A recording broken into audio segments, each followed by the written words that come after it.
नमस्ते गुरु जी। जय गुरु जी महाराज। जय गुरु जी साथ संगत जी। शुक्राना गुरु जी महाराज और मल्टीलिंगो टीम अब सबका स्वागत करती है।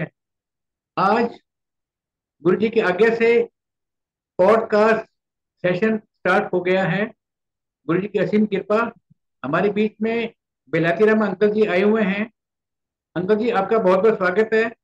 मैं बिलाती राम अंकल जी से रिक्वेस्ट करता हूँ कि पांडा, गुरु जी कहा करते थे कि पांडा साफ करके आया करो। अंकल इसके ऊपर आप अपने भाव व्यक्त करें प्लीज। जय गुरु जी, ओवर टू यू। जय गुरु जी। गुरु जी महाराज को सत सत नमन। भांडा मान के आया करो, यानी कि आत्मशुद्धि। किसी भी कर्म के पीछे चार चीजें, चार फैक्टर काम करते हैं, चार घटक काम करते हैं। हमारा मन, हमारी बुद्धि, हमारी चेतना और हमारा अहंकार। इसमें जो आत्मशुद्धि के लिए जो जरूरी है वो है चेतना। आंतरिक चेतना में जो हमारे विचारों को, भावनाओं को और व्यवहार को, तीनों को नियंत्रित करती है। और हमारे अंदर अगर किसी के प्रति द्वेष, रोष, क्रोध, ये जो भावनाएं अंदर घर करती हैं, तो ये हमारे अंदर का जो बर्तन है उसको भर के रखती हैं। और जब तक ये चीजें हमारे अंदर रहेंगी तब तक इसके अंदर जो भी चीज आएगी वो भी उसमें खराब होती है। जैसे एक नॉर्मल कोर्स में अगर बर्तन गंदा है और उसमें कोई दूध डाला जाएगा तो उसकी गंदगी उस दूध को भी खराब कर देगी। तो ये बहुत जरूरी है कि कुछ भी स्वीकारता तभी आ सकती है जब हमारा जो है ना आंतरिक जो है वो शुद्धि होगी। और उसके लिए गुरु जी महाराज ने बहुत इजी वे में जो है ना समझाया। 92 में मेरे सवाल के जवाब में जिन अंकल से मेरी बात हुई थी, उन्होंने पहले दिन जो मुझे पाठ पढ़ाया था गुरु जी का जो दिया हुआ, उसमें केवल यही कहा था कि एम्पायर वहां जीके में गुरु जी बैठते हैं, वहां आप नहाए हो नहीं नहाए हो वो कोई मायने नहीं रखता, आपका मुंह सच्चा है झूठा है ये भी कोई मायने नहीं रखता, पर आपका दिल साफ होना चाहिए और ध्यान लगाते हैं। तो इतने आसान शब्दों में गुरुजी ने वो मैसेज मेरे को कन्वे किया था कि आपका दिल साफ होना चाहिए। अब दिल साफ का मतलब है कि अंदर का जो भांडा है वो दिल ही है। उसके अंदर अगर किसी के प्रति आपके अंदर स्वार्थ की भावना है, किसी को मतलब यूज करने का आप सोचते हैं, किसी के प्रति क्रोध है, किसी से घृणा है, कोई रोष रखते हैं, किसी से आप दुश्मनी रखते हैं, ये वो सारी चीजें हैं जो हमारे अंदर जो पनपती हैं और वो दूसरे को बाद बहुत कम नुकसान करती है, उससे ज्यादा नुकसान हमें खुद को करती है। क्योंकि हम जो एक अच्छे रास्ते पे चलने के लिए जन्म लेके आए हैं, उस रास्ते से भटकाने के लिए ये अंदर की गंदगी को दूर से बचाने के लिए अंदर की गंदगी को दूर करना बहुत जरूरी है। और इसी के लिए गुरुजी ने बहुत सिंपल सा एक रास्ता हमें दिया है।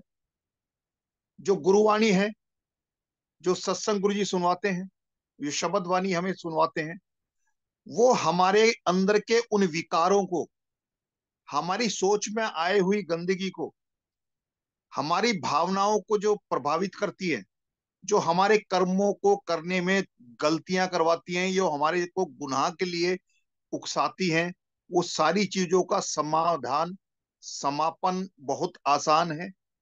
क्योंकि अंदर की जो गंदगी है, जैसे जैसे वाणी, गुरुवाणी की, गुरुजी वाणी को सुनने के लिए बोलते थे, ना तो कभी उसमें रीजनिंग करने के लिए बोला गुरुजी ने, और ना कभी उसमें जजमेंटल होने के लिए बोला। सिर्फ सुन भर लें, क्योंकि अच्छे से सुन लेंगे तो वो ऐसा ही है जैसे किसी खेत में, किसी बंजर भूमि में कोई अ, हल चलाता है, कोई ट्रैक्टर चलाता है, उससे उसकी खुदाई करते हैं अच्छे से।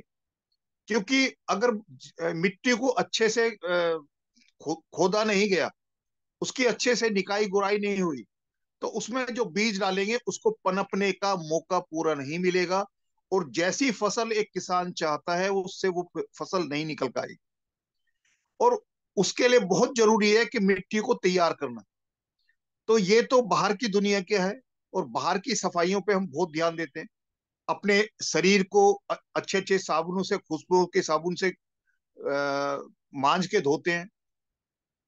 शरीर पे तरह तरह की खुशबू लगाते हैं, जिससे कि दूसरों को, हमारे अंदर भले ही हमारे शरीर से कोई गंदगी आ रही हो, पर उसको छुपाने के लिए हम यहाँ तक करते हैं कि कोई खुशबूदार वो लगा ली या क्रीम लगा ली, जिससे कि सामने वाले को सिर्फ खुशबू खुशबू आए, और जो हमारी असलियत है वो किसी को ना पता लगे।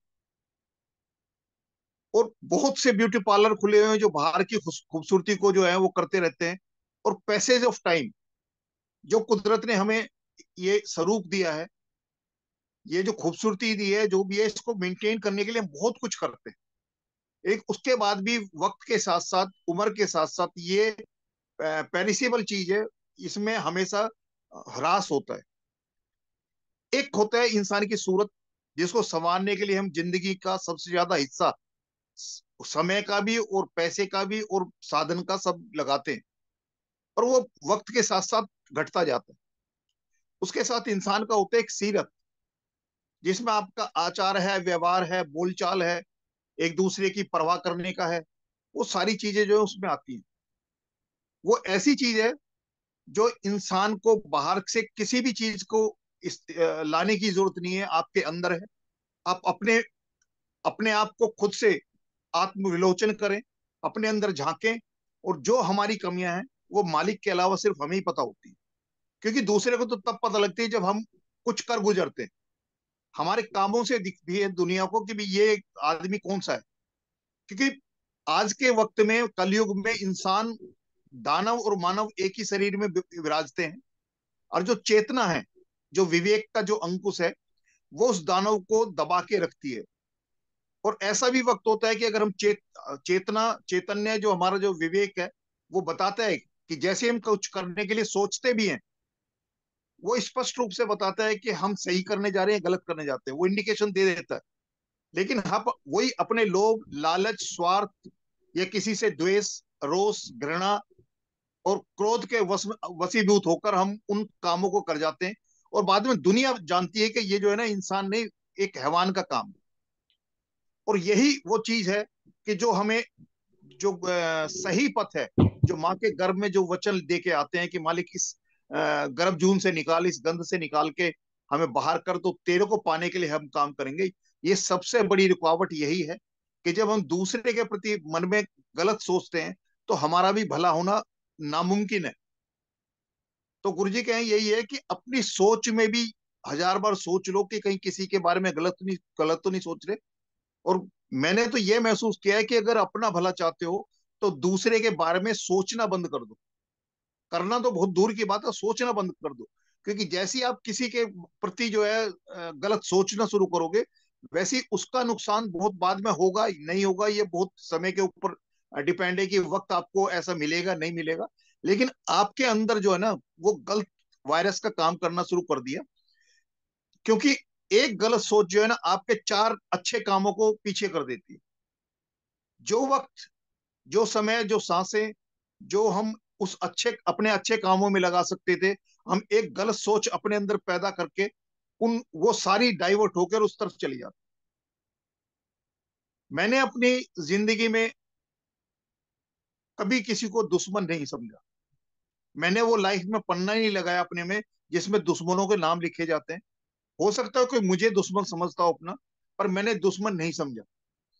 और मेरी जिंदगी का सबसे जो खूबसूरत पल वो तभी होते हैं कि जब मैं किसी को दुश्मन नहीं समझता, तो मेरी जिंदगी बहुत आसान अ, रास्ते से गुजरती है। बहुत कम लोगों की जरूरत पड़ती है। क्योंकि हम एक गलत काम करते हैं, पकड़े जाते हैं, फिर पता नहीं किस किस के हाथ पांव जोड़ के हम उस फेज से बाहर निकलने की कोशिश करते हैं।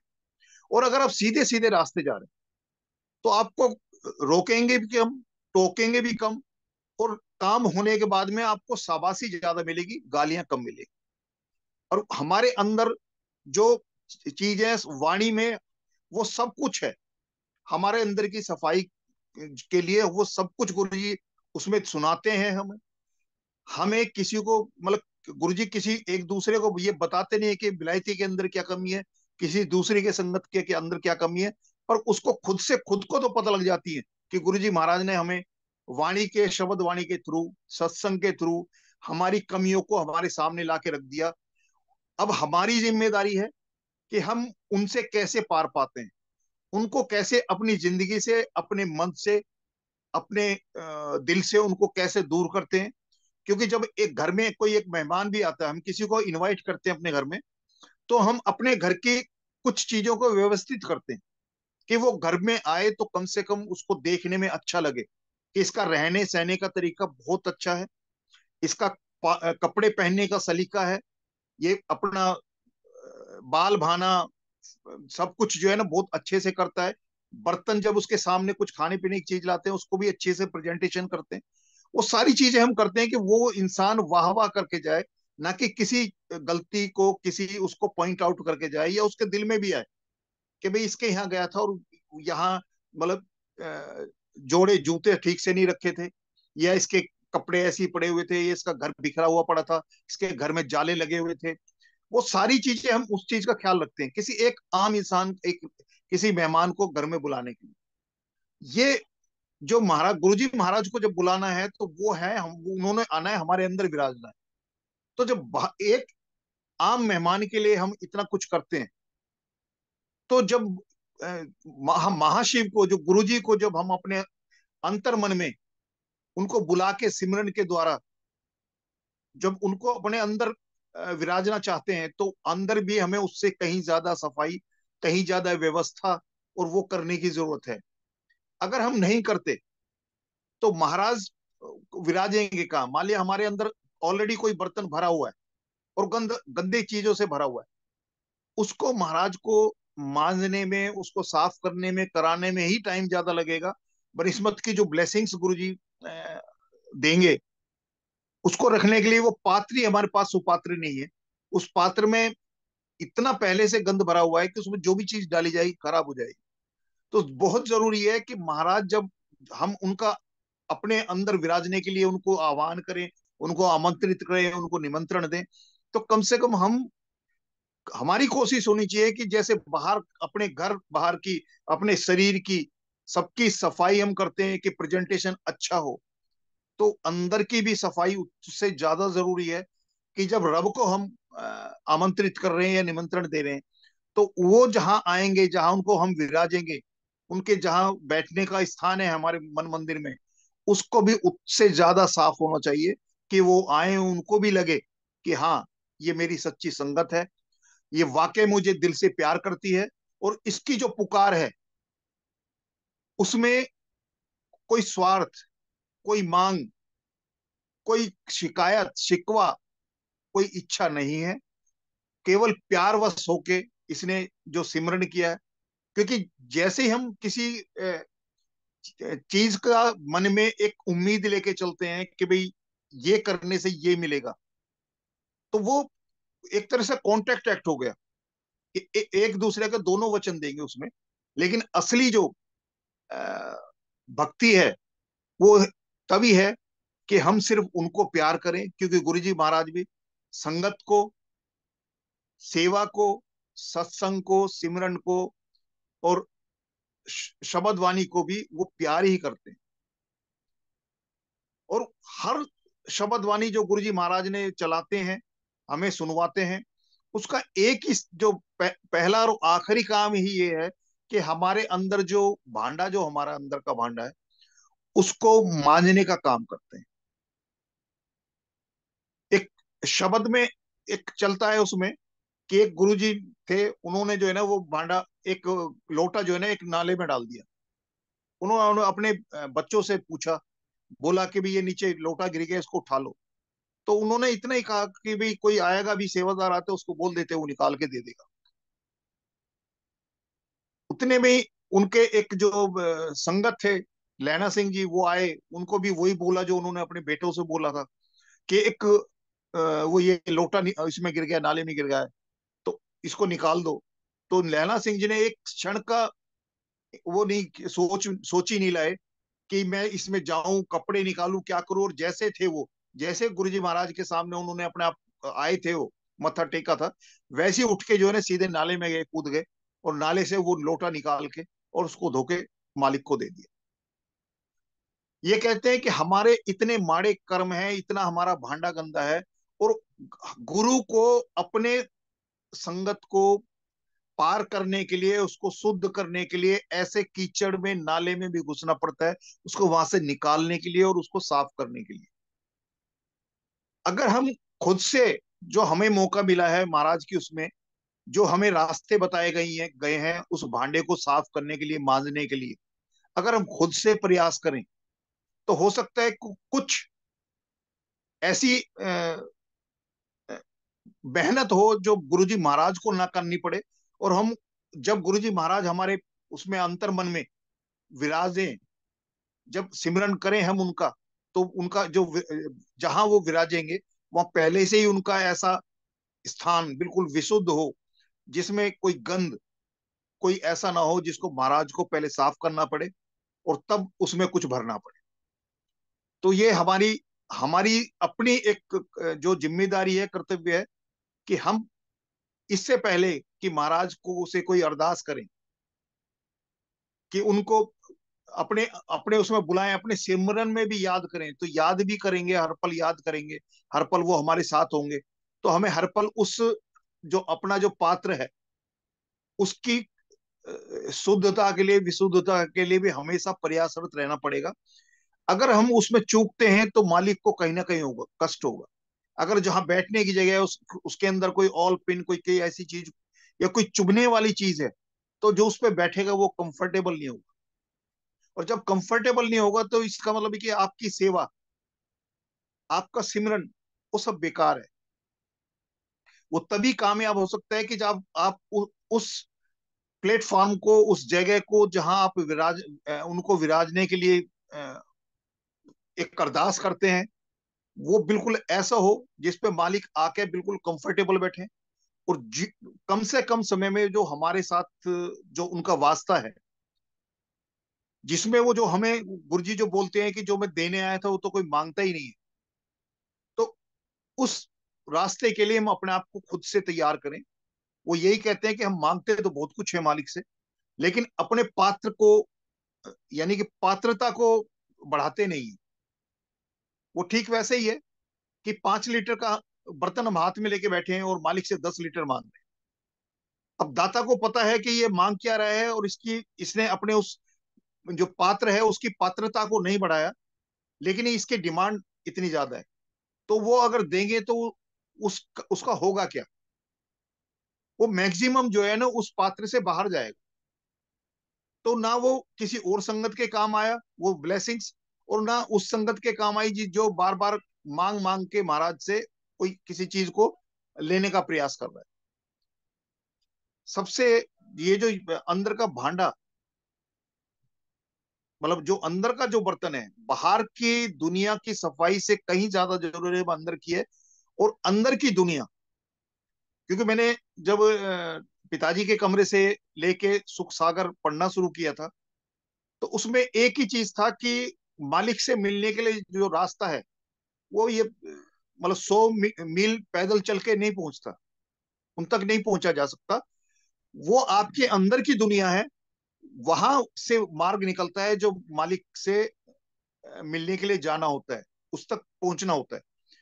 तो उसमें यह था कि बाह्यमुखी की जगह वो अंतर्मुखी बनो और अपने अंदर से वो रास्ता खोजो जो मालिक की तरफ जाता है। अब उस रास्ते में जब मालिक की तरफ जाने वाला रास्ता है तो उसको रोक, दो चीज है, या तो पहले बना बनाया कोई रास्ता मिल जाए गुरु कृपा से, उस पे हम फटाफट फौरी से चले जाएं, हमें ना कुछ देखना पड़े ना समझना पड़े। और एक दूसरा है कि हम प्रयास करें कि उस रास्ते को और खूबसूरत बनाएं, जिससे कि मालिक से जब हम मिलने जाएं तो हम एक अच्छी यादों के साथ उनके साथ मिलन करें। और ये बीच में जो वक्त भी कम लगता है, जब बीच में ये सफाई अच्छी होगी तो रास्ता तय करने में भी समय बहुत कम लगेगा। और जब समय कम लगेगा क्योंकि एक रामायण में प्रसंग चलता है, विश्वामित्र जब राम लक्ष्मण को दशरथ जी से मांग के लेके गए थे, अपने आश्रम में ले जा रहे थे, वो जब वो पूजा हवन करते थे तो राक्षस जो है ना उनको उसको भंग करते थे।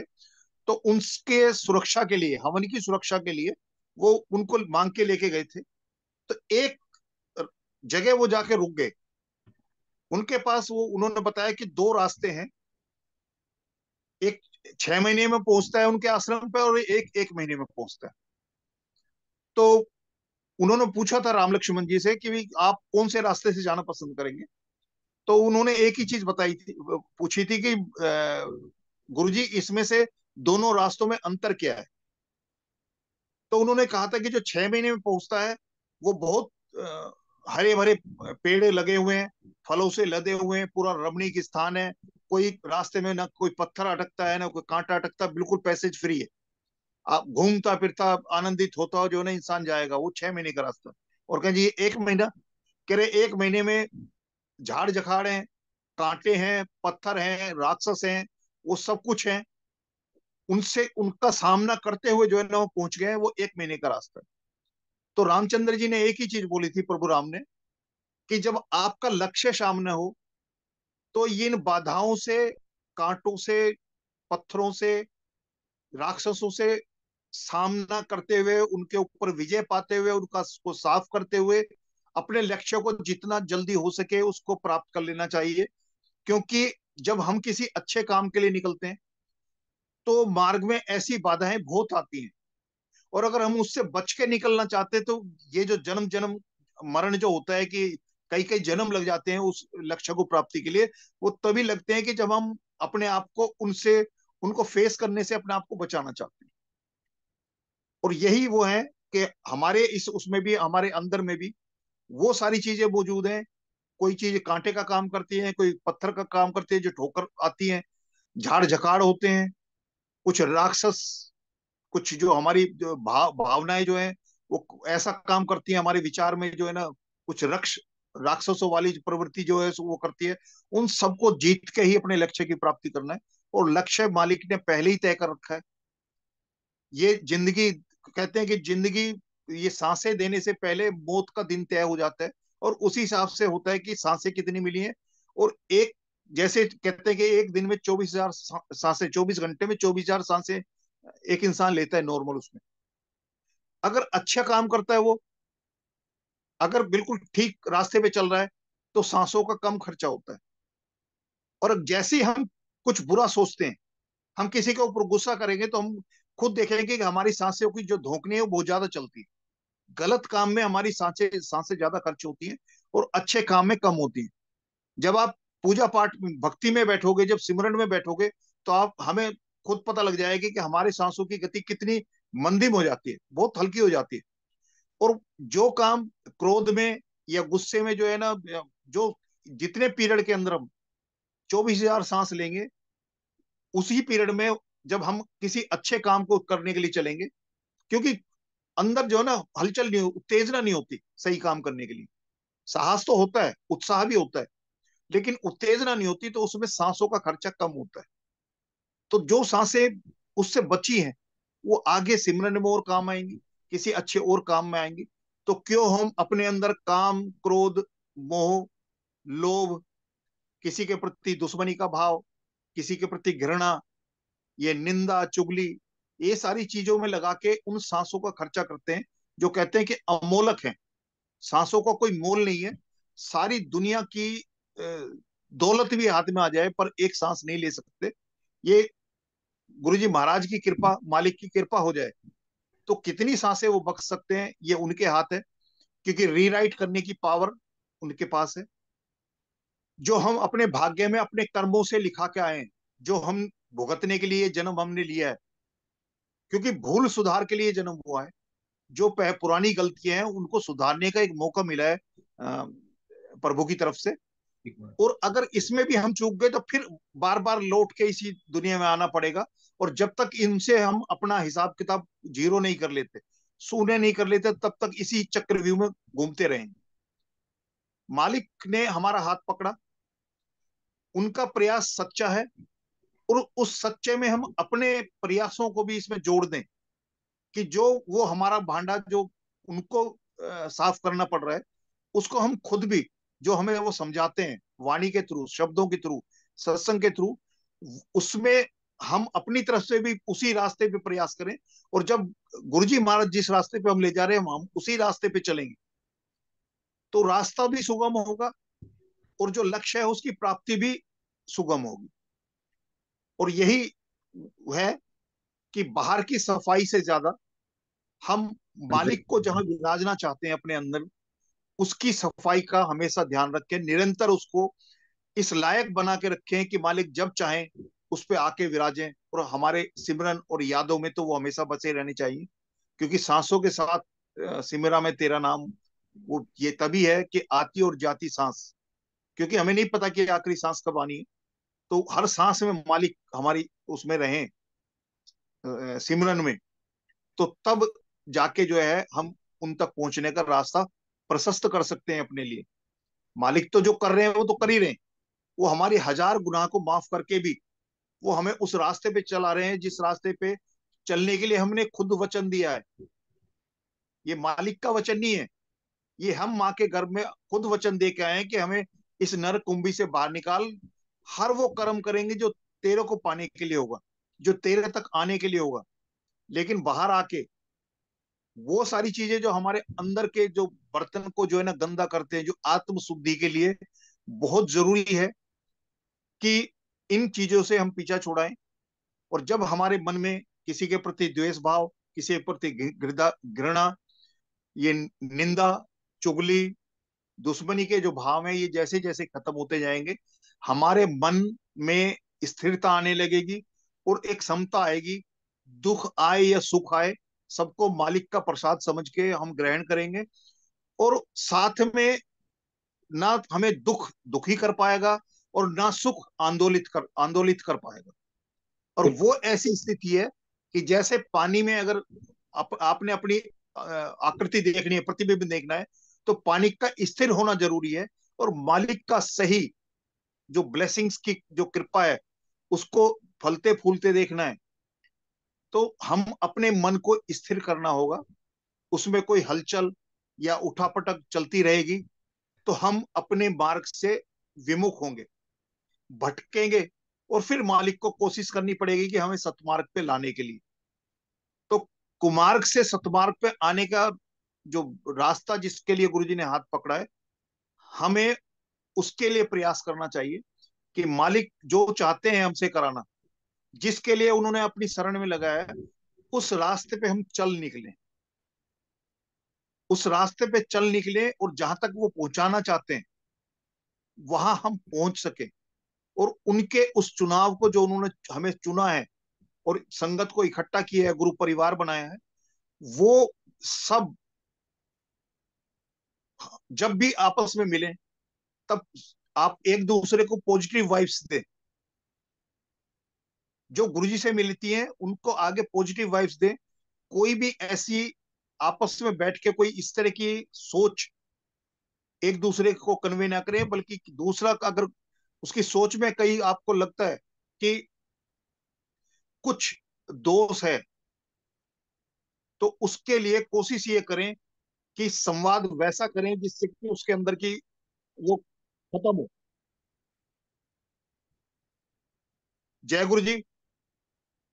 मैं समझता हूं कि सब गुरु जी के पथ पे चलने के लिए सबसे पहली और आखिरी जो कंडीशन जो है, जो शर्त है, भरोसा है। और उसके साथ उसी भरोसे पे टिकी, वो जो भरोसा जो टिकेगा वो टिकेगा आत्म शुद्धि करके।